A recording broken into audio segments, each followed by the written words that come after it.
everybody. Corporal Kirk Womack, 6th Indiana Volunteer Infantry Company B reporting for duty. As you can see, it's a little bit dark out tonight. We're out here and we're going to be talking about Civil War lighting devices, like lanterns and candles and kerosene lighting and campfine and burning fluid and whale oil.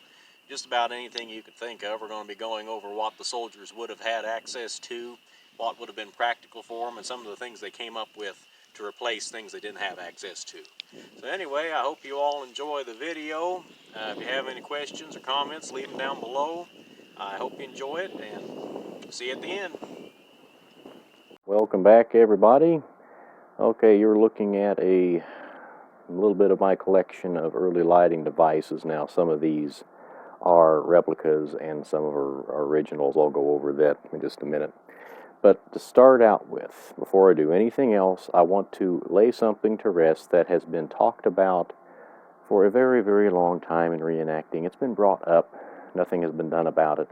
Probably nothing will ever be done about it. But I just wanted to bring this up real quick. Do not use these at reenactments. This is just, it's a Dietz Junior. You can find these hardware stores or wherever you want to look. You can get them on the internet. These are not accurate to the Civil War or any other kind of these tubular barn lanterns. These tubular lanterns, or barn lanterns, this is called a cold blast lantern. The earlier models are called a hot blast, all right? They're just a little bit different, but they have the same tubes on the sides. They were invented by a man named John Irwin. He patented the hot blast model in, well, I have the exact date, May 4th, 1869. All right, that was the very first tubular lantern. May 4th, 1869. The cold blast, like this one, that is more, they're easier to find today. They still make them, all right? This wasn't patented until May 6th, 1873, all right? This is not accurate. Don't use them. I know they're bright, I know they're cheap, I know they're easy to use, but don't use them because they are not accurate. They did not exist yet. There were lanterns that looked similar to people who don't know what they're really looking at, but they did not exist. So do not use this at a reenactment. They are not accurate. Okay, now, just want to get that off my chest. Okay, now, getting down to business. Here are some lighting devices that were in common use during the 1850s, late 1850s through the 1860s, all right? And you notice this one. The first thing we can really rule out here as far as being used in the war is this. It was used during the Civil War. This is a kerosene or coal oil lamp. It has the 1862 and 1865 patent markings on the burner. Atwood's patent of 1862 and another gentleman, I can't remember his name's patent of 1865. This is all original. The lamp, the glass part there, is the font is probably a little earlier than the burner. I'd say the font's probably 1855, 1860. The burner's a little earlier. The chimney's original. It was in common use by the time the 1860s rolled around. Kerosene was first distilled in 1857, I believe, and it was in place as a common fuel by the early 1860s, early to mid 1860s. However, you were not going to carry kerosene with you. We're talking about lighting devices the soldiers would have carried, okay, and used.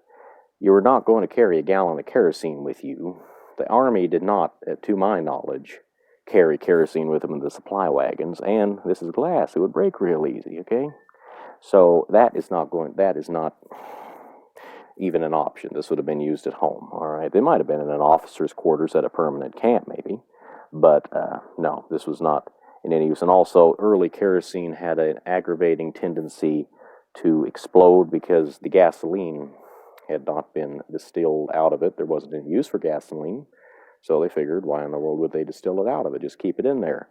Unfortunately, it gave it a very low flash point, and that's why in a lot of early newspapers you hear stories about these lamps. Either you drop them and they explode, or you blow it out and your breath goes down and forces the flame down and forces the gasoline gas out of there and explodes and burn people to death quite often. Actually, it was a sad time for that. Over time, they learned to distill the gasoline out of the kerosene, but that took some time. So anyway, they were fairly dangerous to the fire hazard. So that's not an option. It was around, but it's not an option for a soldier. All right. This is called a burning fluid or camphene lamp. Burning fluid was a mixture of, burning fluid was a mixture of turpentine and alcohol. All right. Very volatile, very explosive, very hazardous. But whenever this was made of pewter. This is an original. They were made of pewter. They would have long wicks and these long tubes coming up off of here. What these would do is they would draw the heat away from the fuel to minimize the potential of an explosion or fire. But once again, it used a liquid fuel. The troops were not going to carry around a container of liquid fuel with them. Again, in a permanent camp, this could be a possibility, but not for a soldier on the march or in any kind of a semi-permanent camp. They wouldn't have had these. All right. Now we get into the realm of slightly possible. This is called a whale oil lamp, and you see it has two little double wicks there. Just made of tin. It's lightweight. It's easy to carry around with you. And this would have, again, burned whale oil. Now, I have burned vegetable oil in this. I've burned a 50-50 mix of mineral oil and any kind of vegetable oil in this. It does burn very similar to the original whale oil. It's still a liquid oil, though. So, once again, that pretty well rules it out. Getting right down to it, really the only two types of lighting that the soldiers would have used are some sort of a solid fat light, like a grease lamp. I don't have an example of that in my possession. I have never come across one yet. A lot of the grease lamps, they had a wide flat wick, like in this, much wider. And like this, they would have an exposed burner with no chimney, and that's how they would burn. That's a possibility. Or candles. And candles were the primary light source for the troops back then, all right? This is a replica of I made this. It's not worth it, trust me. I made this actually, especially for this video. This is my own replica of an 1861 patent candlestick. As you can see, it has a spike on the bottom. The original was cast iron, and it would have had the patent information embossed in there. It was black painted cast iron. I duplicated it as close as I could. But anyway, these were sold to the troops to slip in their knapsacks or whatnot. They would take a piece of wood or even the ground inside their tent. They would just stick it right there, and they could put the candle in there if it didn't fall over. And then when the candle burned down to a stub, the patent illustration showed you could turn it upside down, stick the candle on there, and use up the rest of the candle. So these have been dug up. The originals have been dug up at campsites, so we know that these were used. You can find them on eBay every once in a while. There was one just recently sold on eBay about a month ago, a real nice original one. It was about $200 it sold for, but it was in excellent condition. What I did with this one, I took one of these cheap brass made in India candlesticks. You find a Goodwill or whatever you want. I cut it off, and then I cast I used a pewter alloy. I don't know exactly what it was, but I cast this bottom part in there and cast a nail into it, and it turned out pretty good. I'm satisfied with how it turned out. But that's a nice little thing if you're portraying a soldier on the march, especially early war. That would be good. They have been found in later war camps, but so that would be kind of neat if you felt like trying to make up something, or if you found an original somewhere. That would be kind of neat little addition to your impression. This is what most everyone has access to. It's a candle lantern. This one it's a replica, but it's an older one. I found this at a local flea market. I think I paid $10 for it.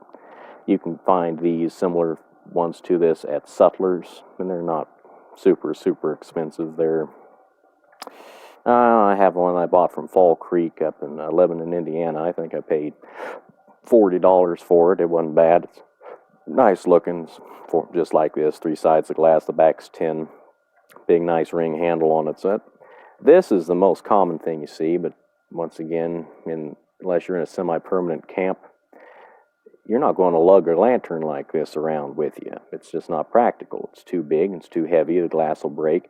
In a winter camp or a bivouac, this would be fine. But if you're marching like something like this would be nice. Or you could just do the very simple solution, your bayonet. Now, a lot of people have talked about this, of course, but basically, you just find a candle that fit about right there, stick that inside your tent, and you have yourself a government issue candlestick that is not going to fall over. It's no extra weight for you. Works good. Now, another question, or another subject while I think about it. For the candle lantern here, I buy these candles. You can get these from Sutler's, these identical candles. They usually sell for 50 cents a piece, okay? That's a waste of money. I don't know, I'm out here in Indiana, and we have a store, it's called Dollar Tree. I go out here and I buy these. They're luminescence 5-hour emergency candles. There are 6 of them. I get 6 candles for $1. All right? And I usually use about 2 of these a night, depending on how long I'm up talking with everybody at a reenactment. So those are the cheap way of going, and I imagine these Sutlers just buy them like this. They might not. They might go through a supplier. I'm not sure, but that's where I get them cheaply. So you can go to Dollar Tree. About everyone I've been in has those. So I'd recommend that. And as far as lighting the candles, please refer to my video, Matches and Match Safes, and that explains that pretty well. But anyway, and as far as researching these devices, this is actually a pretty short video. I'm kind of surprised. But anyway, I have a couple of reference sources here. Here's the first one. I don't know if you can read that. Colonial and Early American Lighting by Arthur H. Hayward. All right.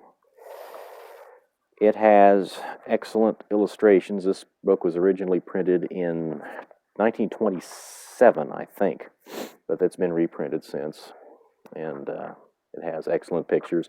It has a lot of lighting devices in here that have provenance to them. So that's a good research source if you want to make sure that whatever you're going to be carrying or using, if you want to make sure that it's going to be accurate to the period you're going to be portraying. And if you're interested in kerosene, like this right here, if you're a civilian impersonator, or if you're going to do like a fort or permanent camp, this is an excellent book. See if I can get to the title page here. Yes. Oil Lamps, The Kerosene Era in North America by Catherine M. H. Thoreau. This is an excellent book. It's all about kerosene, all right? I have not found a book specifically on whale oil or specifically on camphene or whatnot. This is the best book I've come across as far as the earlier devices before kerosene.